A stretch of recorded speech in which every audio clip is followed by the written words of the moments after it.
L'explosion scientifique a ouvert, avec l'accélération du progrès technique, l'ère du monde en mouvement. Dans ce monde en mouvement, l'entreprise reste la cellule vitale du corps social, mais d'un corps de plus en plus complexe, différencié et le plus souvent agité. L'homme, quant à lui, bien que sa puissance soit à l'échelle du cosmos, reste cette créature fragile qu'il n'a guère changé depuis les millénaires. Et pourtant, l'un et l'autre pour survivre et jouer le rôle doivent s'adapter aux transformations qu'ils contribuent pour une large part à provoquer dans leur environnement.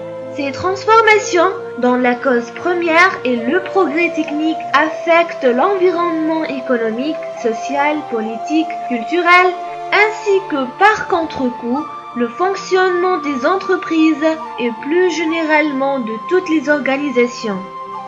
Devant la nature de l'environnement turbulent, actuellement les hommes de science se demandent sur la nature, le rôle et l'utilité des concepts gouvernant les activités humaines et planétaires, basés sur des concepts et des théories.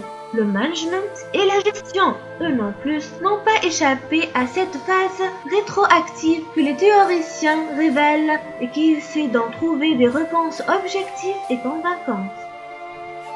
Une question qu'on peut le poser, que signifie le mot management?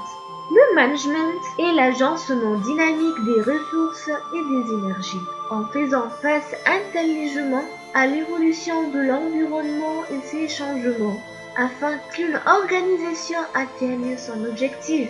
Et que signifie le mot gestion? Gestion, c'est le processus impliquant simplement la mise en œuvre d'un certain nombre de méthodes et de techniques, permettant aux dirigeants de l'organisation de résoudre des problèmes qui leur sont imposés de l'extérieur par l'environnement sans manifester une autonomie particulière à l'égard de ce même environnement. C'est vrai que le management et la gestion sont deux concepts dynamiques et évolutifs, c'est-à-dire qu'on note la présence de la notion de processus, mais il ne faut jamais confondre entre nos deux termes, management et gestion. En effet, le management est la pensée intelligente en matière d'organisation et de recherche de la rationalité et de l'efficacité économique et sociale. Quant à la gestion, elle est simplement un style d'action, une méthode d'organisation. Elle est la concrétisation et la pratique de certains principes de méthode managériale. Autrement dit, c'est un ensemble d'actes tendant à déclencher, suivre et contrôler le fonctionnement à court et moyen terme d'une entité. De tous ces propos, on pourrait dire que le manager est dans un premier temps un gestionnaire, c'est-à-dire un responsable voulant résoudre efficacement des problèmes à un moment donné. Dans un second temps, ce même personnage, en voulant chercher d'autres solutions meilleures à son ou ses problèmes pour améliorer la mise en œuvre dans le futur, se comportera comme un manager, et ce en assurant le rôle du futurologue ou de visionnaire. Bref, ce qui différencie un manager d'un gestionnaire, c'est cette notion de futurologie, caractérisant la tâche du premier. Mais que signifie le mot futurologie? Par définition, la futurologie, c'est l'ensemble de recherches qui étudient le futur.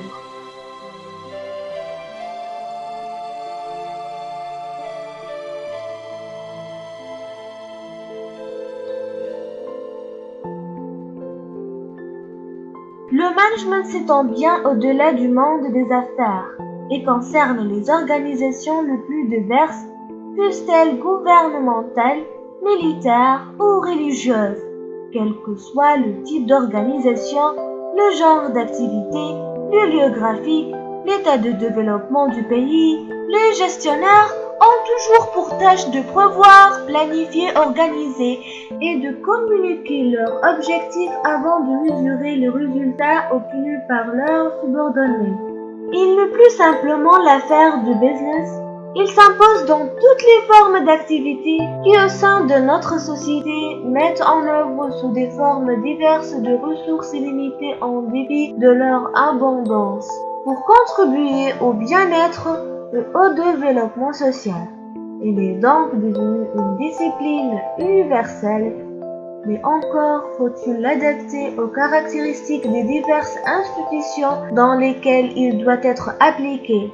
Or, jusqu'ici, on a fait très peu pour adapter les simples principes du management et ces bonnes techniques aux caractéristiques des diverses institutions dans lesquelles ils doivent de plus en plus indispensables.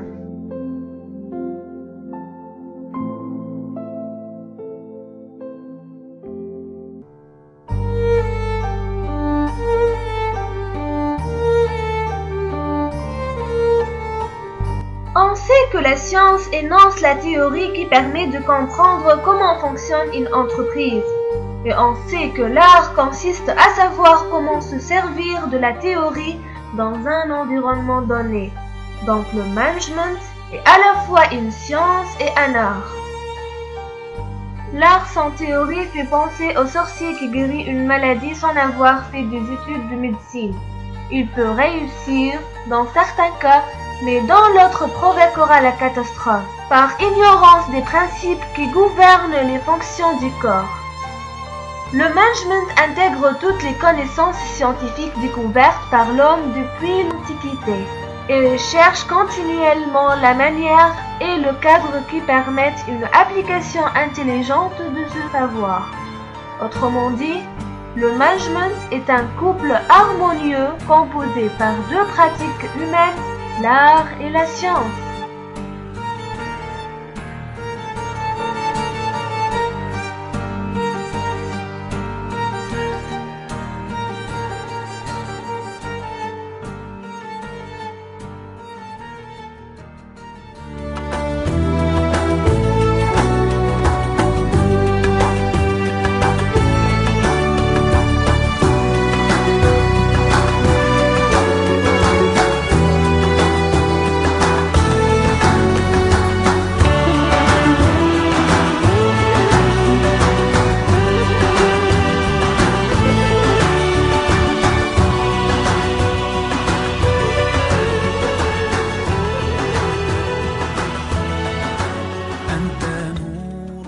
Et pourquoi est-ce qu'il est le dernier des prophètes? Parce qu'il ne réagit pas aux provocations, parce qu'il ne tombe pas dans les pièges de ses ennemis, parce qu'il rend le mal par le bien, parce qu'il est doux, parce qu'il est généreux, parce qu'il est hospitalier, parce qu'il est souriant, il est toujours souriant, parce qu'il est comme Allah le dit dans le Coran, وَإِنَّكَ لَعَلَى خُلُقٍ عَظِيمٍ. Tu as un comportement extraordinaire qui fait que tout le monde finit par t'aimer. Après t'avoir combattu par ignorance.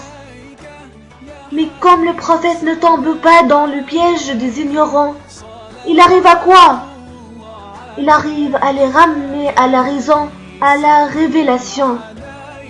C'est ça le message de notre prophète. Et voilà, les qualités du vrai manager n'existent que chez Rasulallah sallallahu alayhi wa sallam.